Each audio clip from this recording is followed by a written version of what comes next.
Komisi selaku pejabat yang berwenang memberikan pertimbangan selanjutnya berpendapat bahwa terduga pelanggar masih dapat dipertahankan untuk tetap berada dalam dinas Polri.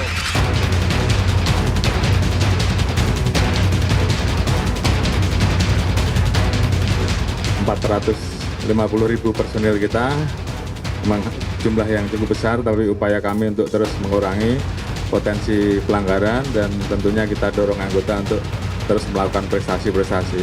Namun yang tidak bisa mengikuti komitmen kami potong, proses tegas. Dan ini komitmen kita untuk masyarakat.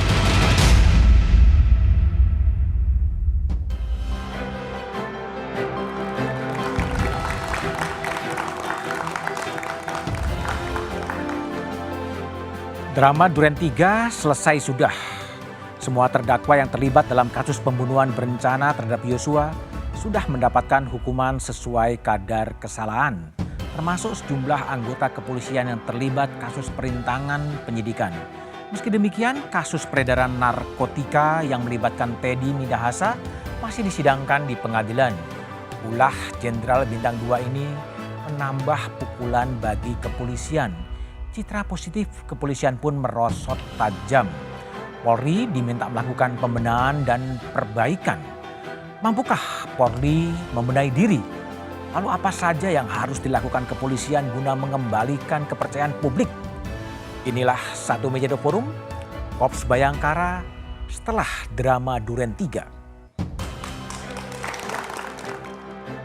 Pidana kepada terdakwa Hendra Kurniawan SIK, oleh karena itu dengan pidana penjara selama 3 tahun.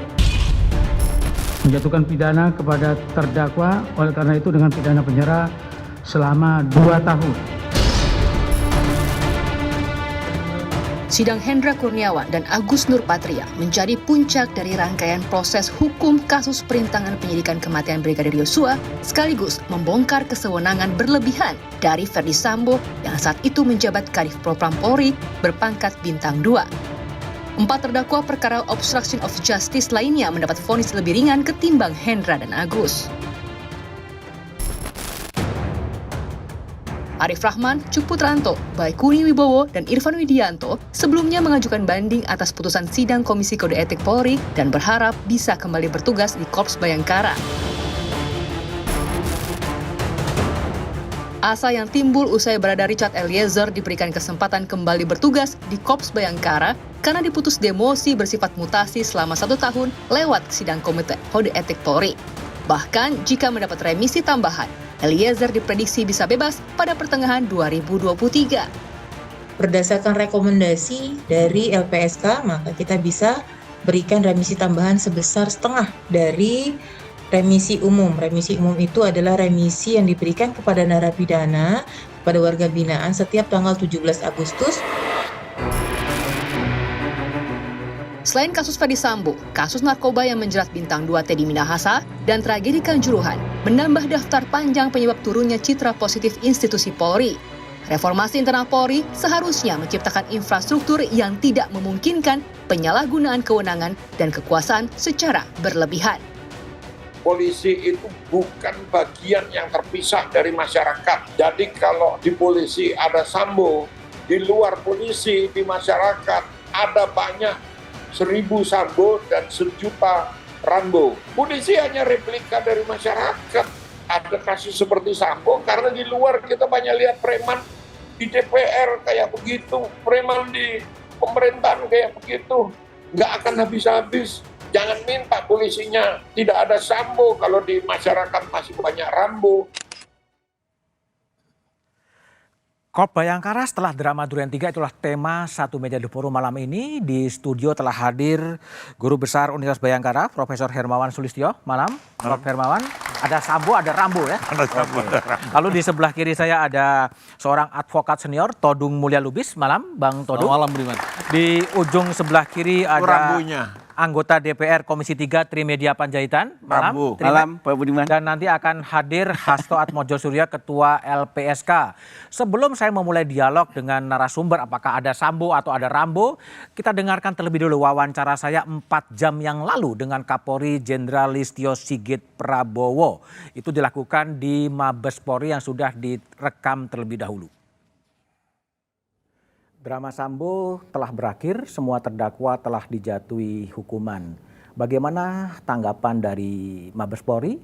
Saya sekarang telah bersama dengan Kepala Kepolisian Republik Indonesia, Jenderal Listio Sigit Prabowo. Pak Kapolri sehat? Alhamdulillah, puji Tuhan. Sekarang Pak lebih cerah Budi. ya? Beban beratnya Sambo udah lewat gitu. Gimana Pak? Ya tentunya perjalanannya cukup panjang, Pak. Panjang ya? Hampir 6 bulan lebih dan proses yang begitu panjang tersebut akhirnya semua bisa kita tuntaskan sesuai dengan janji kita waktu itu bahwa kita akan menangani kasus FS ini secara transparan, profesional, akuntabel dan tentunya menggunakan dasar-dasar scientific crime investigasi dan tentunya hasil semua sudah bisa dilihat, tuntas dan tentunya putusan di pengadilan pun sudah selesai. Jadi tentunya kita harus fokus kembali untuk melaksanakan tugas-tugas lain yang juga sangat banyak di kepolisian ini. Makin banyak tugas Ya, Pak ya, betul. dari satu tugas pekerjaan ke pekerjaan lain. Ya. Tapi kalau dilihat Pak Kapolri, ini kan Sambo terjadi tragedinya 8 Juli ya, 8 Juli 2022 sampai hari ini tuh mungkin 206 hari ya sampai kemudian vonisnya selesai. Apa sih pelajaran yang dipetik yang bisa diambil oleh Pak Kapolri dengan drama Sambo yang begitu panjang, begitu menguras energi bangsa ini sebetulnya? Ya, bagi kita, bagi institusi Polri, tentunya jujur ini adalah pukulan berat ya. Pukulan berat. Buat institusi kami. Apalagi beberapa waktu sebelumnya kita pernah mendapatkan tingkat kepercayaan publik yang selama 1,5 tahun itu menjadi puncak tertinggi untuk institusi kepolisian saat itu. Dan tiba-tiba karena peristiwa ini kita sempat jatuh di angka yang sangat rendah ya. Oke. Sehingga tentunya ini menjadi pelajaran berharga. Ini pil pahit buat kita Pil semua. pahit.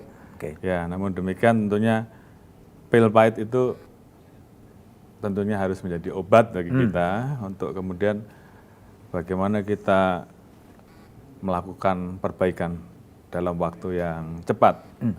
Dan tentunya ini juga momen bagi kita semua untuk mengambil pilihan. Kita sama-sama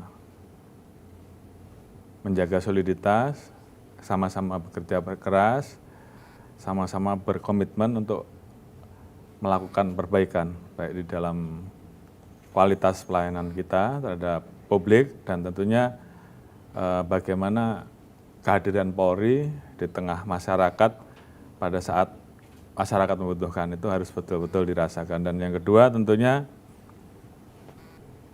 ini tentunya menjadi pembelajaran juga buat kita semua bahwa di dalam kepolisian tentunya diatur tentang masalah etika profesi. Kemudian di situ mengatur jelas terkait dengan apa yang boleh dan apa yang tidak boleh.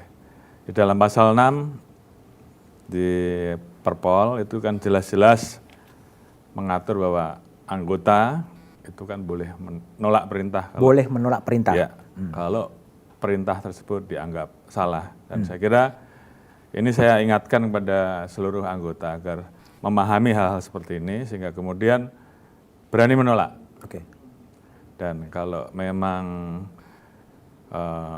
bila perlu ingatkan. Jadi saya selalu sampaikan sekarang bagaimana kita saling mengingatkan antar anggota satu dengan anggota lain. Pemimpin juga begitu. Pemimpin harus bisa menjadi teladan harus bisa menjadi contoh bagi anak buahnya, dan kalau dia melakukan perintah-perintah yang kemudian dirasa oleh anggotanya itu salah, saya minta kepada anggota untuk menolak dan jangan takut, dan bila perlu, apabila kemudian karena dia menolak terhadap apa yang menjadi perintah itu terus kemudian mendapatkan ancaman, laporkan saja ke pimpinan yang lebih tinggi. Kita akan respon sehingga kemudian anggota betul-betul firm pada saat melaksanakan tugas. Di sisi lain, tentunya saya minta kepada anggota, mari kita sama-sama bekerja dengan lebih baik, tinggalkan yang buruk, lakukan perbaikan, baik dalam perilaku, di dalam pengabdian kita, jauhi pelanggaran. Komitmen saya tentunya akan terus saya laksanakan. Yang baik saya berikan reward, tapi yang tidak bisa ikut barisan, ya tentunya saya akan berikan punishment. Oke. Dan ini komitmen ini tentunya akan terus saya laksanakan. Kalau tadi kan ada pelajaran bagaimana bawahan itu berani menolak perintah dari atasannya kalau memang perintah dari atasan itu nggak betul. Ada nggak sih Pak pelajaran apalagi yang dipetik dalam kasusnya Verdi Sambo yang awalnya urusan domestik tapi kemudian melebar menjadi urusan publik yang hampir 7 bulan baru kemudian selesai. Di organisasi apa yang akan dilakukan oleh Pak Kapolri? Ya tentunya ada nilai-nilai ya yang bisa diambil dari peristiwa yang ada, bagaimana publik mengikuti dan kemudian memberikan sebuah penilaian-penilaian. Di satu sisi kita juga melihat itu semua, termasuk juga seorang Richard Eliezer barangkali ya, yang selama ini selalu menjadi perhatian dan dukungan publik, sehingga pada saat dia kemudian dinyatakan bersalah karena dia juga jelas-jelas ikut menembak, namun di sisi lain dia juga dianggap sebagai maskot terhadap keberanian untuk menyampaikan kejujuran. Jadi tentunya nilai keberanian untuk menyampaikan kejujuran, keberanian untuk menolak perintah yang salah, ini tentunya yang harus dicontoh bagi seluruh anggota, sehingga kemudian ke depan kita betul-betul bisa menjaga nilai-nilai tersebut. Kalau dari sisi sistem promosi atau sistem apa dalam kasus Sambo gitu yang itu bagaimana? Apakah memang ada perlu evaluasi lagi penempatan dari perwira kepolisian, perwira tinggi kepolisian agar betul-betul matang atau betul seperti itu dalam belajar dari kasus Verdi Sambo, Pak Kapolri? Ya, tentunya perbaikan terhadap Polri terus kita lakukan, mulai dari sistem rekrutmen ya. Rekrutmen prinsip bersih, transparan, ini tentunya menjadi bagian yang harus terus kita jaga dan kita pertahankan. Jadi dalam kesempatan ini saya juga sampaikan kalau di lapangan kemudian ada isu bahwa masuk polisi harus bayar, apalagi dengan jumlah tertentu, dalam kesempatan ini saya pastikan bahwa hal tersebut tidak ada. Kalau sampai ada yang minta uang untuk membayar kepada pejabat tertentu, segera laporkan. Pasti kita proses. Kalau dia polisi, kita proses etik dan kita proses pidana. Tapi kalau itu orang luar dan masyarakat tersebut yang merasa dirugikan mau melapor, kita pasti proses. Karena kita pengen bahwa integritas itu mulai dari masalah rekrutmen. Kemudian di dalamnya tentunya kita akan melakukan asesmen termasuk tes psikologi secara rutin berkala, sehingga kemudian faktor kejiwaan dari personil-personil kita itu tentunya bisa kita ikuti. Oleh karena itu tes psikologi di awal itu menjadi sangat penting karena itu juga berpengaruh terhadap kemampuan personil ini untuk bisa melaksanakan tugas selanjutnya, apalagi ke jenjang-jenjang penugasan berikutnya yang tentunya tugas dan tanggung jawabnya semakin berat, tekanannya juga semakin berat, sehingga kemudian asesmen terhadap posisi-posisi jabatan pada saat seseorang mau menjadi Kapolres, seseorang mau menjadi perwira tinggi, itu perlu kita berikan asesmen. Dan ini ke depan akan terus kita lakukan sehingga perwira-perwira Polri ke depan betul-betul selain memiliki kemampuan di bidang teknis, kemampuan di bidang kepemimpinan, tapi di sisi lain etik juga menjadi sangat penting karena orang yang pandai, profesional, ya tentu dia akan bisa menuntaskan pekerjaannya dengan baik. Tapi kalau dia nggak menguasai etik, di situ menjadi sumber masalah. Oke. Kalau setelah kasusnya Sambo kemudian terungkap dan kemudian selesai, langkah-langkah perbaikan apa yang sudah dikerjakan oleh Mabes Polri, khususnya Pak Kapolri, untuk membenahi sistem promosi, sistem penyelidikan dan penyidikan, pengawasan terhadap penyidikan, apalagi Pak yang harus dibenahi Pak, berkaca pada kasusnya Verdi Sambo itu? Ya, saya kira pengawasan melekat menjadi sangat penting saat ini ya. Oleh karena itu, seorang pimpinan harus betul-betul mengawasi bawahannya sehingga kemudian dia bisa menjadi mentor yang baik pada saat melaksanakan tugasnya. Di sisi lain tentunya kita juga mempersiapkan program-program quick win lah, apa yang harus kita lakukan. Hal-hal yang kira-kira berisiko terhadap penyimpangan dan kemudian itu berdampak terhadap negatifnya citra Polri, tentunya kita perbaiki. Sebagai contoh misalkan kita sekarang terus melakukan perbaikan terhadap sistem kualitas pelayanan publik. Oke. Salah satunya saat ini kita mengembangkan ETLE ya, yang saat ini sudah mulai dikenal. Tilang elektronik. Sistem tilang elektronik. Kita lihat dukungan masyarakat cukup tinggi, namun demikian terus kita lakukan evaluasi karena kita tidak ingin yang pertama bahwa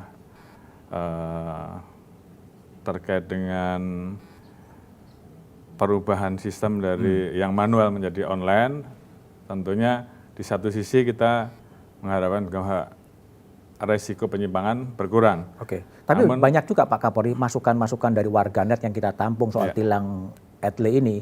Oke, tilang ETLE, tapi tilang-tilang manual dan kehadiran polisi di lapangan juga perlu juga sih. Karena polisi di lapangan menimbulkan ada rasa aman gitu loh. Itu gimana Pak Kapolri? Jadi ini dua hal yang berbeda.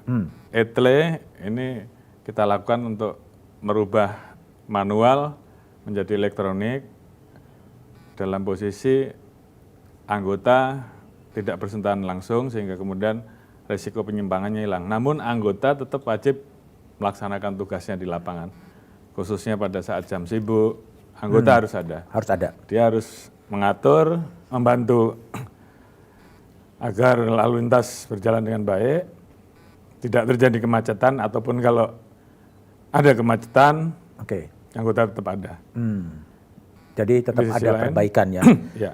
Oke, baik. Jadi satu meja akan tetap bersama dengan Kapolri Jenderal Listio Sigit Prabowo setelah jeda berikut ini. Saya masih bersama dengan Kapolri Jenderal Listio Sigit Prabowo. Pak Kapolri, ini yang juga menarik perhatian publik adalah sosok seperti Barada Richard Eliezer, Pak. Yang kemudian ya dia membunuh, dia mengakui, dia meminta maaf, dia membuka kotak Pandora. Tapi kemudian ada juga suara-suara kok ini bisa kembali diterima lagi di kepolisian, Pak. Apa sebenarnya nilai yang ditangkap oleh Richard sebenarnya? Baik. Jadi seperti yang saya sampaikan bahwa dia seorang prajurit kelas bawah, tapi kita hargai bahwa dia berani mempertahankan kejujurannya walaupun sebenarnya terlambat.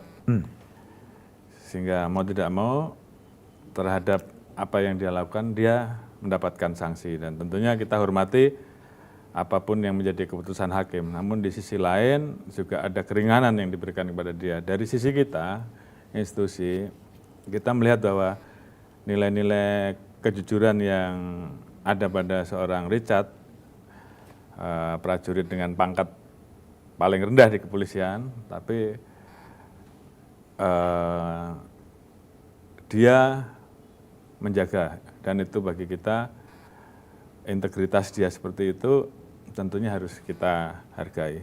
Kita berikan dia kesempatan untuk kembali menjadi polisi aktif, dan tentunya tugas dia adalah bagaimana kemudian dia bisa menularkan,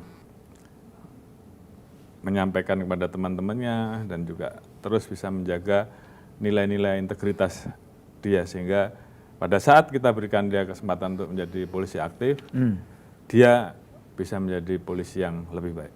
Oke. Banyak orang juga kemudian khawatir atau bagaimana dengan keselamatan yang bersangkutan. Pak Kapolri gimana merespon kekhawatiran orang itu? Ya, saya kira kekhawatiran boleh saja, tapi tentunya Polri juga punya sistem pengamanan sendiri. Apalagi saat ini setelah ditahan di Rutan Salemba kemarin kembalikan ke Rutan Salemba cabang Bareskrim, jadi tentunya buat kita pengamanan bisa lebih maksimal, dan koordinasi dan kerjasama dengan teman-teman lain yang mungkin seperti LPSK juga jauh lebih mudah. Prinsipnya Polri tentunya akan mengamankan sesuai dengan tugas pokok kita dan komitmen kita. Pak Kapolri awalnya orang agak skeptis ya, agak ragu apakah bisa menyelesaikan kasus besar seperti Verdi Sambo, dan sekarang ternyata bisa selesai gitu. Gimana nih resep atau pandangan Pak Kapolri sehingga itu bisa selesai dengan lancar, dengan baik, semuanya sudah divonis gitu? Ya, saya kira tentunya semuanya juga melihat bahwa saat itu di awal ada skenario 1 yang tentunya skenario 1 ini tentunya harus kita dalami apakah peristiwanya seperti itu, sehingga kemudian didapatkan alat bukti yang mengarah kepada peristiwa yang sebenarnya. Sehingga kemudian saat itu kita kemudian mengambil langkah-langkah, dan saya kira hasilnya saat ini keputusan sidang sudah jelas, ada vonis, sehingga tentunya itu menjadi jawaban. Kasus yang lain seperti TM misalkan, atau Kanjuruhan dan sebagainya, di awal kita sudah bisa mendapatkan barang bukti, informasi yang cukup, sehingga kemudian kita bisa mengambil langkah cepat pada saat itu dengan memproses secara cepat, baik pidana, dan saat ini juga proses etiknya juga sedang dipersiapkan. Jadi saya kira komitmen kita dari dulu sampai dengan saat ini bahwa kita tidak pernah ragu-ragu, proses tegas tanpa pandang bulu, apapun posisinya, pangkatnya, jabatannya, baik internal maupun tentunya kasus-kasus yang menjadi perhatian publik yang kemudian cenderung memandang bahwa polisi ragu-ragu, polisi lemah. Jadi sepanjang barang bukti dan alat buktinya cukup untuk kita proses pidana, siapapun pasti kita proses. Dalam kurun waktu 6 bulan ada kasus FS, ada kasus TM gitu Pak. Jadi refleksi Bapak gimana terhadap kejadian-kejadian seperti itu sebetulnya? Ya, tentunya Polri ke depan masih banyak tugas yang harus kita laksanakan.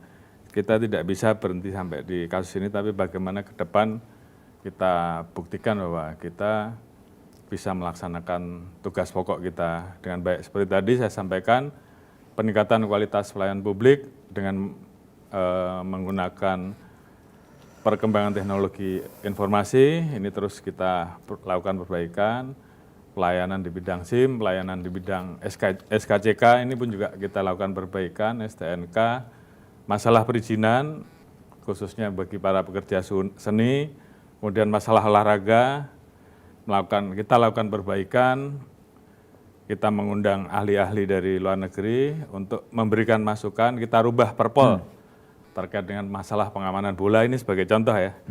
Kemudian untuk mendukung agar bola bisa menjadi lebih baik, kita bentuk kembali Satgas Anti Mafia Bola. Hal-hal seperti itu tentunya merupakan jawaban dari harapan terhadap keinginan masyarakat dan juga kehadiran Polri menghadapi kasus-kasus yang meresahkan masyarakat, ya tentunya kita tindak tegas. Keberadaan Polri di saat masyarakat membutuhkan, ya bagaimana kita perbanyak itu dalam program-program. Interaksi kita tingkatkan, ada yang namanya Jumat Curhat, yang saat Jumat ini Curhat. ya terus kita dorong, dan ini responnya bagus karena di situ ada pertemuan antara polisi dan masyarakat, Kapolsek, Kapolres, bahkan Kapolda. Di situ ada interaksi, masyarakat bisa menyampaikan keluhannya, dan kemudian kita harapkan di situ ada solusi yang bisa diambilkan karena ada pemimpin, ada decision maker yang bisa. Dan kalau itu tidak bisa dan perlu dilaporkan sampai di level saya, tentunya kita akan diambil langkah-langkah tersebut. Terus kemudian juga saat ini kita munculkan lagi polisi RW. Jadi Polisi RW. Ya, di setiap RW itu ada polisi yang kita minta untuk menjadi LO, penanggung jawab di setiap RW, sehingga kemudian ketika ada masalah, maka polisi ini yang berada di tingkat RW ini bisa melanjutkan. Apakah ini harus diselesaikan di Polsek, apakah di Polres, ataukah di Polda, sehingga di setiap RW kita harapkan ke depan masyarakat memiliki perwakilan, memiliki duta-duta polisi yang bisa memberikan pelayanan cepat. Jadi hal-hal ini yang ke depan terus kita tingkatkan. Tentunya punishment terhadap pelanggaran siapapun terus kita lakukan, dan tentunya reward terhadap anggota-anggota kita yang berprestasi juga terus kita dorong, sehingga kemudian kita harapkan ke depan lebih banyak anggota-anggota yang berprestasi, yang kemudian memberikan warna di dalam lingkungan institusi Polri, sehingga ini menjadi kompetisi yang baik, contoh yang baik buat anggota untuk saling melakukan hal-hal yang tentunya memang menjadi tugas dia. Jadi prinsipnya lebih mendengarkan masukan-masukan publik, kritik-kritik publik untuk perbaikan lewat Jumat mendengar, kemudian juga menjadikan hukum sebagai panglima. Siapapun yang bersalah, kemudian dia harus berhadapan dengan hukum. Ya, saya kira begitu. Responsif, sense of crisis, apa yang menjadi keluhan masyarakat segera kita selesaikan, tempatkan hukum sebagai panglima, sehingga siapapun, kalau memang dia salah, kita tindak.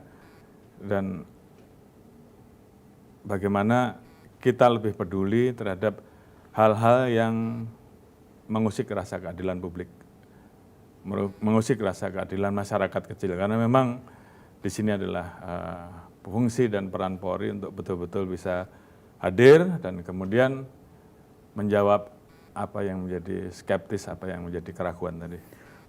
Survei polisi pernah berada di bawah, kemudian naik gitu kan, mudah-mudahan naik. Terus apa langkah Pak Kapolri untuk kembali mengembalikan kepercayaan publik kepada institusi kepolisian, institusi yang betul-betul untuk menjaga keamanan negara dan menjaga soliditas bersama dengan TNI? Apa langkah-langkah dari Kapolri untuk mengembalikan kepercayaan publik kepada polisi, rakyat terhadap publik, rakyat terhadap polisi? Ya, saat ini kita terus mendorong melakukan upaya-upaya perbaikan dengan membuat semacam quick win ya. Quick win. Yang kita ukur per 2 bulan. Kita awasi bagaimana progresnya. Kuncinya sama.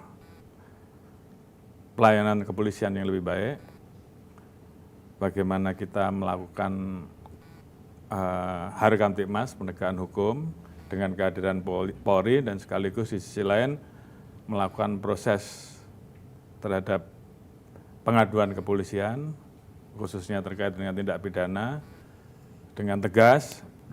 Kemudian tentunya hal lain yang terus kita lakukan meningkatkan soliditas TNI Polri, apalagi menghadapi tahun pemilu.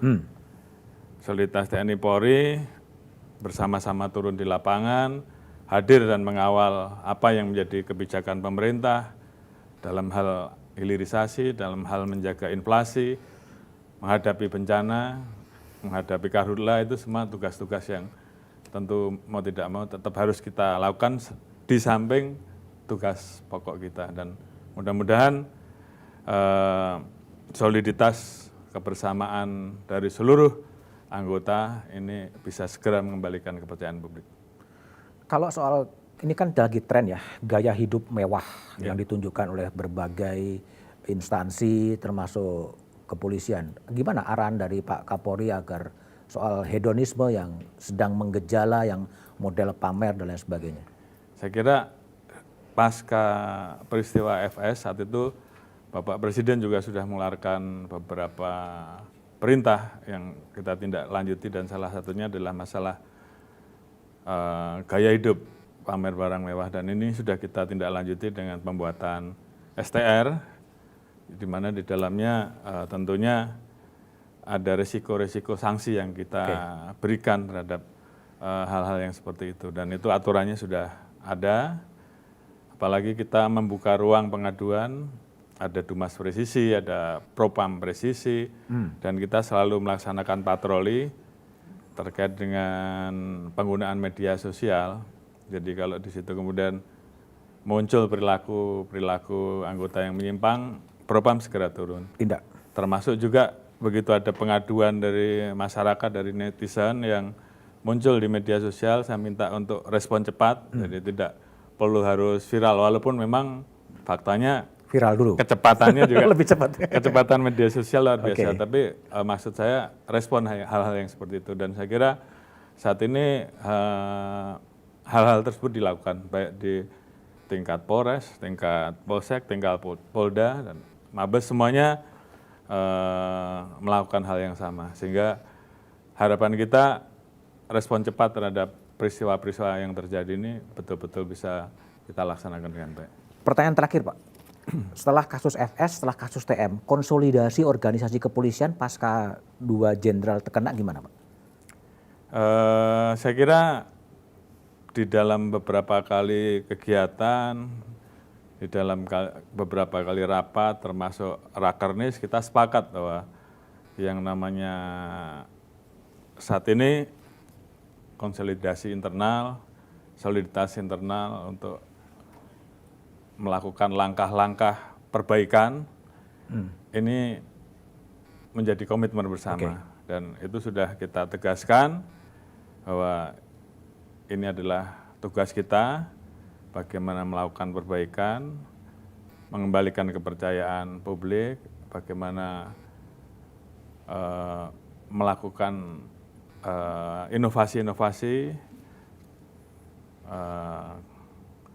quick win, dan terhadap yang tidak mampu, tidak bisa ikut gerbong, tidak bisa ikut barisan, ya silahkan keluar atau kita potong. Kita potong. Oke, baik, terima kasih Pak Kapolri Jenderal Listio Sigit Prabowo telah bersama saya di Satu Meja The Forum. Makasih. Makasih. Masih bersama saya Budiman Tanrejo di Satu Meja The Forum. Trimedia Panjaitan, anggota Komisi 3 DPR dari fraksi PDI Perjuangan. Trimed, Anda sudah mendengar penjelasan Kapolri. Menurut Anda apakah ada yang sudah berubah di kepolisian pasca kasus Verdi Sambo yang menghebohkan publik ini?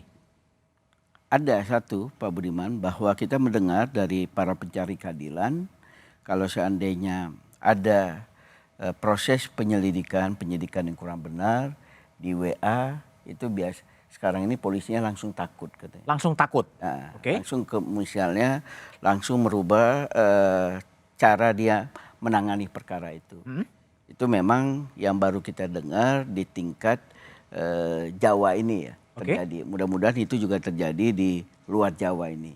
Artinya pejabat-pejabat di tingkat Polres, Direktur dan juga Kapolda sekarang ini sangat peka terhadap WA, dan mereka yakin WA itu bisa sampai kepada pimpinannya. Yang kita ketahui Pak Kapolri ini sejak beliau menjadi Kapolri itu pada saat beliau tidak rapat segala macam, kalau ada WA tentang pengaduan langsung diforward kepada Kapoldanya. Untuk segera ditindak. Artinya ada lebih responsif terhadap aspirasi publik. Iya, tapi itu kalau kejadian. Tapi yang paling penting menurut saya Polri pencegahannya. Seperti program 16 program Pak Tito ini, Pak Sigit ini salah satu kan pengawasan. Seperti beliau sampaikan tadi. Nah pengawasan itu yang juga harus intensif dilakukan. Karena masih yang belum juga ada penyidik-penyidik. Polri ini kan sebenarnya yang paling utama yang dia benahi adalah Lantas dan Serse. Nah sekarang ini Pak Budiman, kita mendengar restoratif justice itu bukan untuk perkara-perkara sederhana. Urusan sengketa tambang, sengketa waris, RD juga. Nah itu juga harus didengar oleh Kapolri bahwa yang boleh jangan sampai yang fakta hukumnya sudah jelas masih di-RJ-kan. Nah itu jangan sampai menjadi komoditi di lingkungan kepolisian. Kiki, Anda pernah mengatakan ada Sambo tapi di masyarakat ada Rambo sebetulnya. Anda kelihatannya agak skeptis terhadap perbaikan di kepolisian gitu.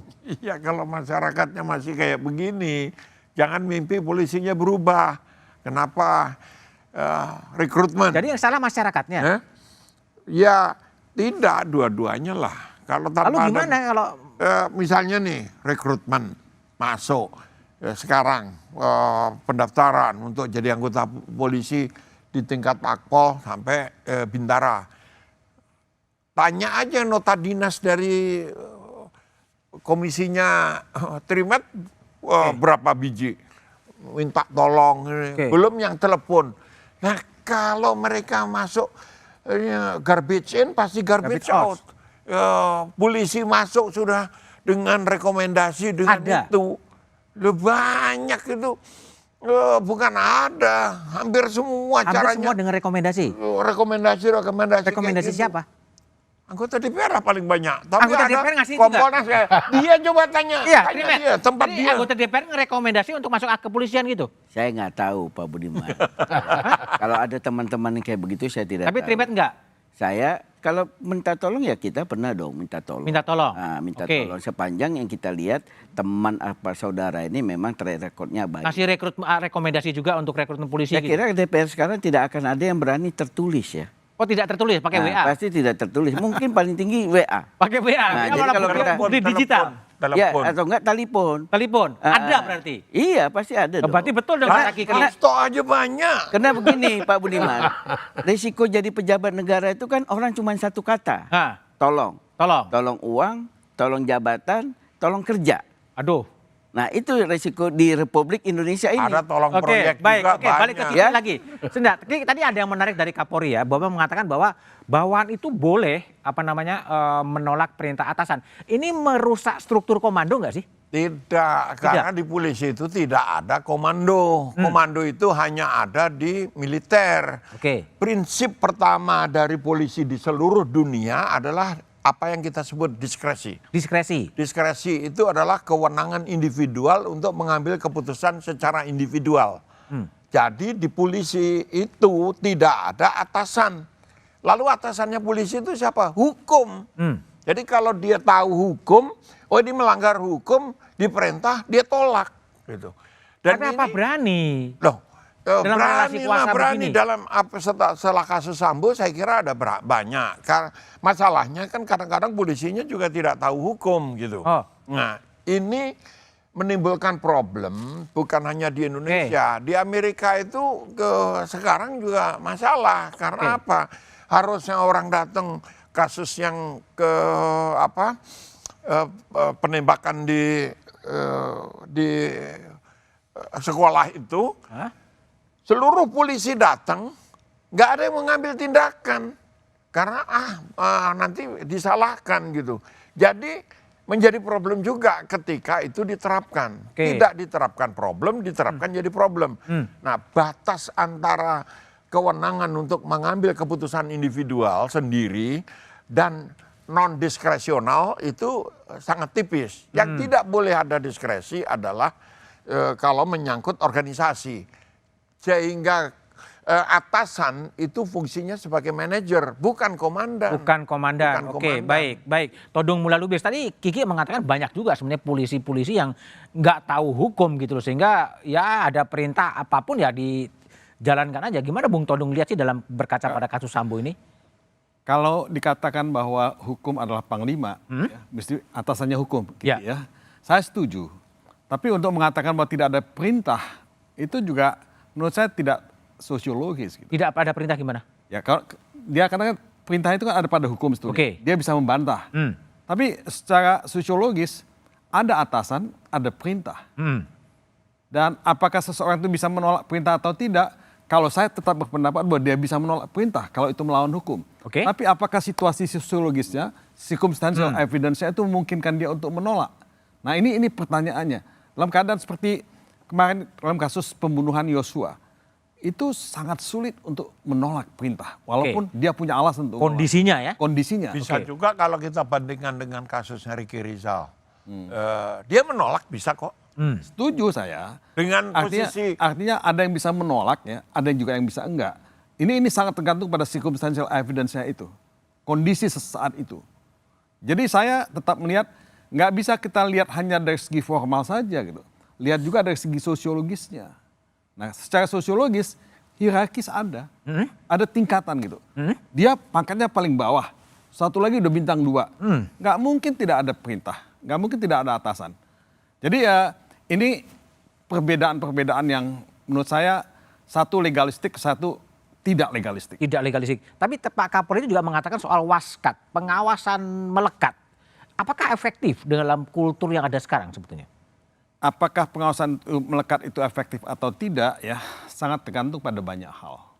Tapi yang saya paling senang dari apa yang dikatakan oleh Kapolri tadi adalah bahwa dia mengakui ini satu tragedi tapi juga satu blessing. Tragedi sekaligus blessing. Ya. Tragedi karena ini pembunuhan yang sangat kejam dalam satu rumah jenderal polisi. Tapi blessing ini eye opener, membuka mata kita bahwa betapa bobroknya polisi sekarang ini. Dan bukan hanya polisi sebetulnya, institusi hukum yang lain juga. Jadi ini mengafirmasi persepsi negatif publik terhadap institusi penegakan hukum di Indonesia. Nah tadi Pak Kapolri mengatakan banyak hal. Yang saya tidak tangkap, ya tidak dapat di situ adalah perbaikan dalam due process of law. Dia bicara mengenai rekrutmen, bicara mengenai akuntabilitas, mengenai yang lain-lain, tapi due process of law ini yang tidak disebutkan sama sekali. Tidak disebutkan ya. Oke, baik saya ke Hasto ya, Ketua LPSK. Setelah ini terkuak dan kemudian Richard kemudian menjadi justice kolaborator, apakah kemudian momentum ini juga bisa digunakan sehingga memunculkan justice kolaborator lainnya untuk kasus-kasus yang lain? Mestinya begitu dan saya harap begitu. Karena ini proses bagaimana peran seorang justice kolaborator ini sudah begitu transparan, dilihat oleh masyarakat dan juga melibatkan aparat penegak hukum sehingga saya berharap ke depan justice kolaborator ini akan makin banyak yang berperan di dalam proses peradilan. Karena selama ini kan kami itu selalu ditekan-tekan sama Komisi 3 itu. Ditekan apa? Ya karena tidak ada justice kolaborator yang minta perlindungan ke LPSK. Berarti pantas ditekan memang. Apa? Harus ditekan. Enggak, tapi berharapnya adalah ketika ada seorang Richard Eliezer yang menjadi justice kolaborator dan terbukti kemudian diakui, diformalkan lewat putusan, diharapkan akan muncul justice kolaborator lain di lingkungan kepolisian. Ya, karena ini begini ya, proses kemarin itu kan secara transparan menyadarkan kita semua bahwa ada paradigma baru di dalam sistem peradilan pidana kita. Dan ini alhamdulillah artinya aparat penegak hukum sekarang juga sudah mulai berpikir progresif ke arah perubahan paradigma itu. Dan mengenai Eliezer memang saya melihat ya bagaimana ketulusan dia itu.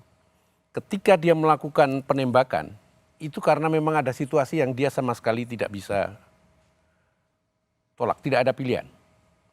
Begitu dia merasa ada peluang untuk bisa lepas dari persekongkolan skenario itu, dia dengan berani dan dengan tulus menyatakan saya siap. Jadi memang ada situasi yang sangat menekan dia. Sehingga ketika dia melihat ada peluang untuk bisa lepas dari skenario itu ya, dia pilih itu. Dan ini patut menjadi contoh lah bagi para calon justice collaborator yang lain. Oke, baik. Kembali ke Kiki ya. Ini pernyataan Anda, diksi-diksi Anda menjadi sangat menarik. Ada Sambo, ada Rambo, bahkan ada Rambo juga di institusi lain gitu kan yang seharusnya juga diberesin. Tapi sebetulnya apakah betul memang ada Rambo-Rambo lain atau Sambo-Sambo lain di institusi lain? Siapa saja? Tapi jawabannya setelah jeda berikut ini.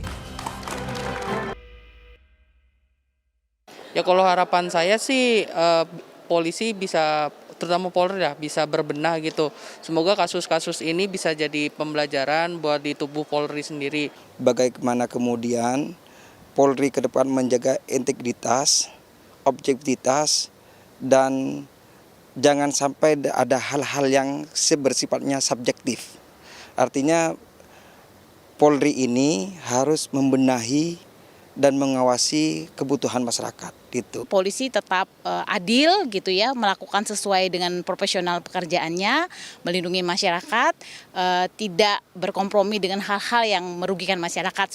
Semoga Polri kedepannya bisa mengubah stigma masyarakat dari yang sebelumnya negatif jadi positif, karena kan sekarang banyak banget yang stigma ke Polri itu negatif banget gitu ya, karena kasus Sambo kemarin udah mencapai titik akhir dan udah dihukum seadil-adilnya. Jadi semoga masyarakat bisa kembali memandang Polri sebagai suatu badan hukum yang positif gitu. Ini Polri harus lebih presisi dan tetap membenahi diri ke depannya agar kasus-kasus seperti ini tidak terjadi lagi.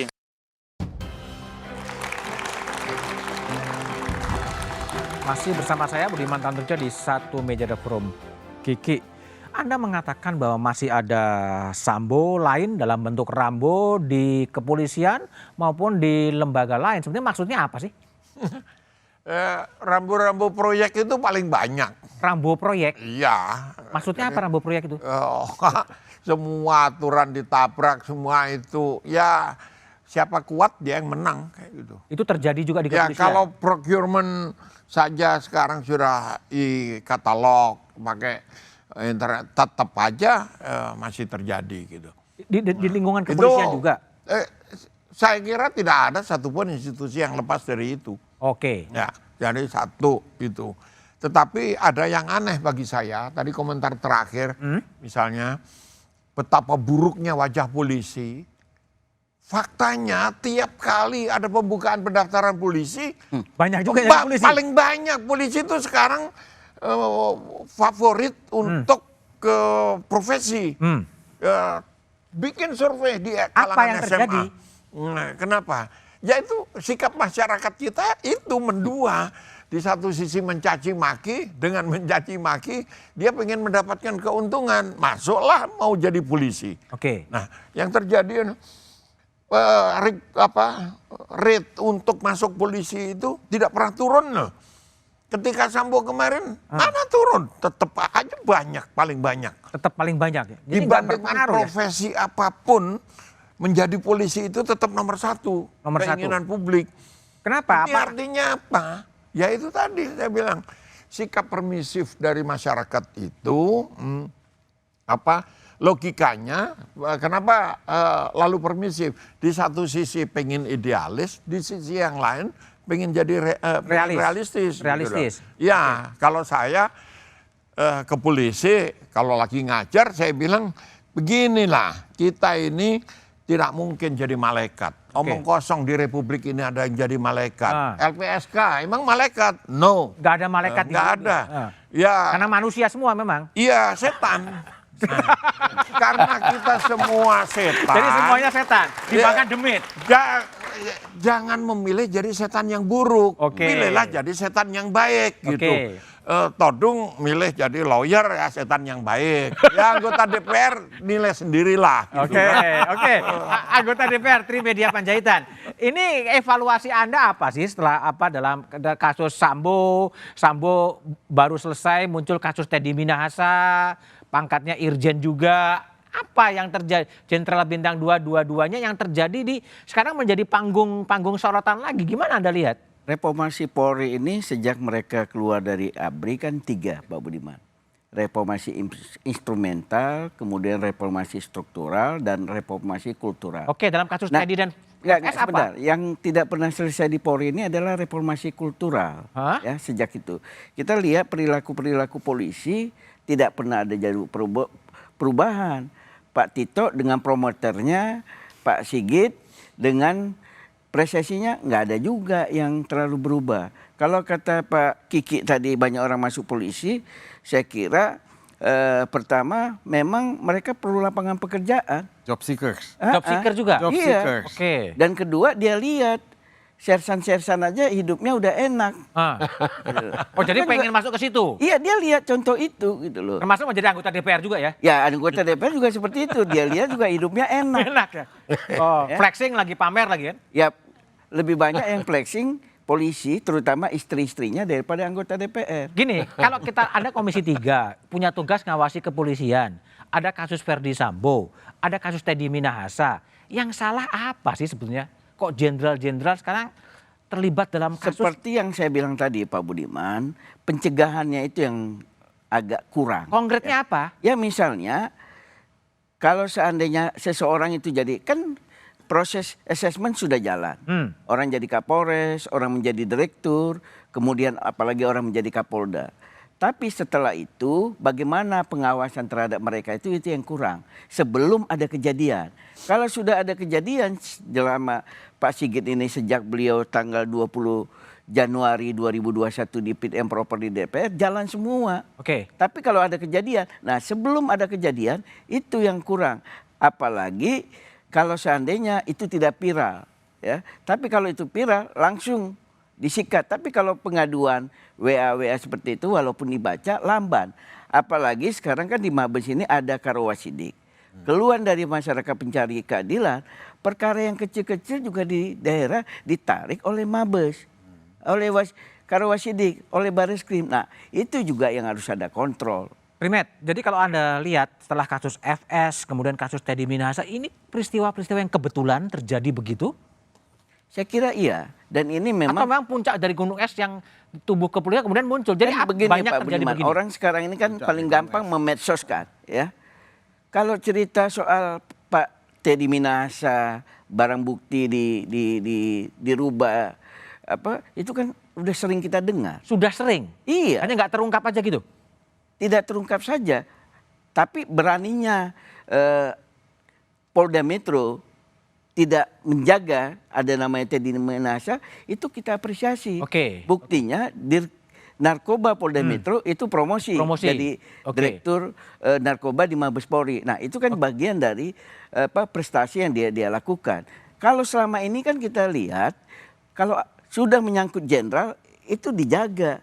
Sekarang udah enggak? Sekarang mudah-mudahan itu tidak hanya pada Teddy Minahasa. Oh, artinya kenapa kok ada mudah-mudahan? Masih sering kita dengar Pak Budiman, barang-barang bukti seperti itu. Sekarang ini kan ramai dibicarakan oleh masyarakat, geng 303. Ada? Dibicarakan oleh masyarakat. Kalau 303 kan memang kita tahu ada. Hah? Mungkin saudara kita juga ada yang main judi online itu. Kan? Bola terutama, sepak bola. Kedua, narkoba. Nah itu yang juga oleh Pak Kapolri. Ketiga? Ya dua itu yang paling fokus. Itu kalau ketiga mafia. Ya. Karena polisi juga bagian dari orang yang suka. DPR kan ngawasin? Ya ngawasin, kita lakukan. Nah tapi kan rapat dengan DPR 2 bulan sekali Pak Budiman. Apa susahnya? 3 bulan sekali. Lagi? Nah makanya kita selalu sampaikan kepada Kapolri, terutama misalnya Kadipropam, berani tegas. Ke daerah-daerah itu sampaikan. Nah, kepada Kapolda dikasih waktu 6 bulan 1 tahun. Kalau tidak ada penindakan terhadap polisi bermasalah, itu perlu dipertanyakan. Bukan malah bagus. Baik, Bung Todung. Ini gimana? Puncak gunung es dari kasus TM, kasus FS, nanti ada kasus-kasus lain. Gimana Bang Todung sebagai... Saya setuju bahwa ini puncak gunung es. Puncak gunung es. Jadi artinya publik juga tidak bodoh. Publik tahu bahwa banyak kasus-kasus yang mungkin gradasinya di bawah. Tidak sama. Di tempat-tempat lain. Nah itu tadi ada yang memberikan komentar bahwa ya polisi mesti mengubah persepsi publik. Karena orang kehilangan ayam mesti bayar dengan kambing. Kalau kantor polisi. Nah publik juga tahu mengenai 303. Publik tahu mengenai restoratif 303 itu judi ya? Judi. Kemudian ada kasus Teddy Minahasa dan sebagainya. Narkotika. Nah ini kan perspektif ya persepsi yang sangat negatif terhadap polisi. Publik lihat itu gitu. Nah apa yang dilakukan oleh pihak kepolisian untuk ini?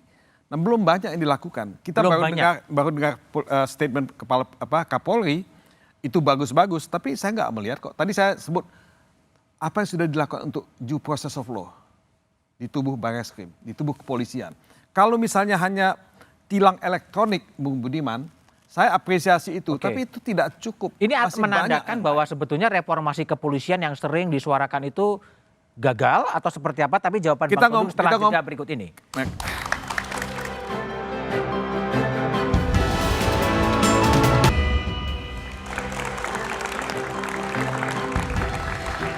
Masih bersama saya Budiman Tandurjo di satu meja The Forum. Todung Mulya Lubis. Ya. Ini seperti hat-trick ya. Kasus Verdi Sambo sedang berjalan, muncul kasus Teddy Minahasa, muncul kasus Kanjuruhan, dan melibatkan jenderal-jenderal di polisi. Ini apa? Reformasi polisi yang memang harus dituntaskan atau memang gagal sebetulnya? Memang mesti dituntaskan, nggak ada pilihan lain. Tadi kita bicara mengenai akuntabilitas. Ini pernyataan Kapolri. Tapi kan akuntabilitas itu tidak hanya pada law enforcement. Saya ingin melihat aspek 303 konsorsium dan Teddy Minahasa. Ini persoalan uang. Ya. Jangan sampai publik melihat uang begitu banyak as if seolah-olah di kepolisian itu ada yang disebut off budget. Off budget. Nah ini mengerikan gitu. Nah persepsi negatif ini muncul pada publik dan itu bahaya kalau tidak dilakukan. Jadi banyak yang mesti dilakukan ya. Tapi kan tidak fair juga menyalahkan kepolisian 100%. Institusi penegak hukum yang lain juga mesti diperbaiki. Tidak mungkin memperbaiki penegakan hukum di Indonesia kalau hanya memperbaiki kepolisian. Tanpa memperbaiki kejaksaan, pengadilan, dan yang lain-lain, nonsen. Tidak akan mungkin jalan. Siapa yang harus mengambil alih tanggung jawab mereformasi semua lembaga penegak hukum? Presiden sebagai kepala pemerintahan, kepala negara punya kewajiban untuk melakukan, mengambil inisiatif untuk melakukan ini semua. Nah, legislasi dan membuat rule of law sebagai ideologi itu belum pernah terjadi di negeri ini. Dari dulu reformasi hukum itu ditinggalkan. Sejak tahun 98 dan sebelumnya. Mungkin karena terlalu abstrak ya? Tidak terlalu abstrak sebetulnya. Peraturan hukum itu sangat konkret. Terlalu banyak diucapkan tapi nggak ada tindakannya? Terlalu banyak diucapkan tidak ada tindakannya, betul. Jadi no action. No action? No action. Talk only? Talk only. Oke. Bung Hasto, jadi kalau LPSK memandang ini apa yang harus kemudian dituntaskan dalam konteks tadi ya, sistem penegakan hukum berkaitan dengan kasus Verdi Sambo dan LPSK kemudian terlibat juga di situ. Ya ini peluang bagi terutama Polri ya untuk melakukan reformasi organisasi. Apa sih reformasi sering diucapkan? Tadi kan sudah cukup banyak dijelaskan oleh Pak Kapolri ya. Yang saya belum lihat itu membuat reformasi itu kontekstual. Dalam artian begini, secara sosiologis kan masyarakat kita ini masyarakat paternalistik. Tapi tidak ada disebut tauladan dari pimpinan. Itu tadi yang terlewat dari Pak Kapolri. Enggak disebut kok. Disebut tadi. Pimpinannya enggak. Pimpinan, coba baca lagi. Disebut. Jadi kalau tauladan dan kemudian reward and punishment ini secara tegas dilakukan, saya kira masyarakat itu akan melihat Polri lebih baik lagi. Jadi itu dilakukan secara transparan sehingga akuntabilitas Polri akan naik untuk ini. Oke, baik. Trimedia sebagai regulator, orang yang membuat regulasi, apa yang akan Anda lakukan untuk betul-betul menuntaskan reformasi yang sering diucapkan tapi minimum kemudian dilakukan sebetulnya? Pertama tentu kami sisa waktu jabatan sampai dengan 30 September 2024 ini. Sisa waktu DPR? DPR akan terus mengingatkan Kapolri untuk melakukan reformasi kultural. Ya. Kedua, mengidentifikasi apa yang menjadi persoalan. Seperti kata Pak Todung Mulya Lubis tadi, 303 kemudian ini. Terutama dia fokus kepada Sirse. Kenapa? Kalau masyarakat merasa bidang penegakan hukum ini tidak bisa berjalan dengan baik, ya raport Polri tetap merah. Dan itu harus dilakukan. Lalu DPR mau ngapain? Dan ketiga, Kapolri jangan nunggu setelah ada kejadian. Kalau menurut saya ada laporan berkala dari Kapolda, dari Kapolres secara berjenjang seperti apa. Jangan kita menganggap tidak ada penindakan dari Kapolda, Kapolres, aman-aman aja tuh. Malah menurut saya sebaliknya, Kapolres dan Kapoldanya tidak kerja, tidak mendengar laporan dari masyarakat. Tidak mungkin tidak ada keluhan dari masyarakat. Tidak mungkin nggak ada polisi melakukan penyimpangan di Polres, di Polda seperti itu. Dan tentu yang keempat, tentu kita meminta kepada Kapolri, orang-orang Kasatwil dan Kapolda yang seperti itu, jangan lama-lama, harus segera diganti. Nah, bagusnya sekarang Pak Budiman, walaupun seperti Pak Kiki tadi bilang ada orang nitip dan segala macam, saya kira semua instansi juga seperti itu. Budaya nitip lah ya? Iya, ini masih negara kesatuan Republik Indonesia. Apa? Negara copy paste gitu? Ya, budaya menitip itu. Tapi yang kita lihat dari Polri yang sekarang, kalaupun orang nitip, dia juga bisa banyak yang nggak dipenuhi oleh Kapolri kalau dianggap tidak sesuai. Begitu juga orang sekolah, orang yang kemudian ingin masuk secaba, ya, kemudian akpol, itu titipan dia terima aja. Tapi aturan tetap, dan sekarang bagusnya ada HAR, kehormatan, yang itu adalah diskresi Kapolri. Dan Kapolri benar-benar melihat orang, siapa yang berprestasi, itu yang dia kasih HAR. Untuk jabatan, untuk pendidikan, itu yang ke depan juga harus dilakukan. Terus, Bung Kiki, jadi gimana Anda sebagai orang dalam di kepolisian, ini harapan publik terlalu besar. Salahkah sih kalau publik kemudian berharap terlalu besar agar polisi betul-betul menjadi lembaga yang disegani, menuntaskan komitmen-komitmen reformasinya dan lain sebagainya? Enggak, begini, kecepatan pace antara harapan dengan realisasi yang bisa dilakukan oleh polisi itu nggak sama. Nggak sama? Ya, nggak sama. Yang kecepatan yang mana? Contohnya kayak Sambo, kasus Sambo kemarin, polisi sangat hati-hati karena harus scientifically proven. Gitu. Jadi mencari bukti-bukti, mencari itu karena pelakunya adalah orang yang punya kewenangan, maka proses ini lama sekali gitu. 3 minggu. Publik tidak sadar. Sekarang sama, reformasi harus cepat.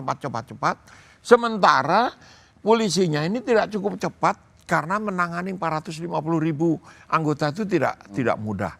Nah, yang saya lihat ada harapan pertama, satu-satunya institusi yang punya tenaga terdidik paling baik. Polisi. Sekarang ini di polisi itu ada 150 dokter yang nggak beli. Kalau sama yang beli ada mungkin 500. Iya. Yang nggak beli itu ada sekitar 150. Banyak dari UI, dari luar negeri banyak. Nah, satu, tidak menjamin bahwa makin pintar dokter itu mentalnya makin baik. Tetapi ada korelasi yang positif gitu. Karena visinya, karena pengalaman gitu ya, itu satu. Ini memberi harapan sehingga kalau kita lihat di lantai 2 misalnya, di timnya Kapolri yang menyiapkan bahan-bahan segala macam itu tidak ada alumni PT IKA. Semua dari luar negeri. Ini anak-anak muda umur 20-an yang masih idealis. Jadi bagaimana caranya supaya tidak mereproduksi kelakuan senior-seniornya yang brengsek-brengsek itu, yang setan yang buruk, jadilah setan yang baik, itu saja. Nah, yang terakhir bagi saya, power tends to corrupt, absolute power corrupts absolutely. Jadi kekuasaan itu cenderung disalahgunakan, kekuasaan yang absolut sudah pasti disalahgunakan. Pada kasus Sambo yang terjadi adalah Kadif Propam menguasai dari hulu sampai hilir. Jadi Paminal itu melakukan fungsi investigasi awal, penyelidikan, dan menghukum juga. Ini yang sekarang sedang dibenahi. Apakah Paminal dikembalikan ke intelijen, fungsi di Baintelkam, itu yang sedang digodok terus. Ini reformasi yang publik tidak tahu. Gitu. Jadi mari kita bantu polisi dengan cara tidak minta bantuan.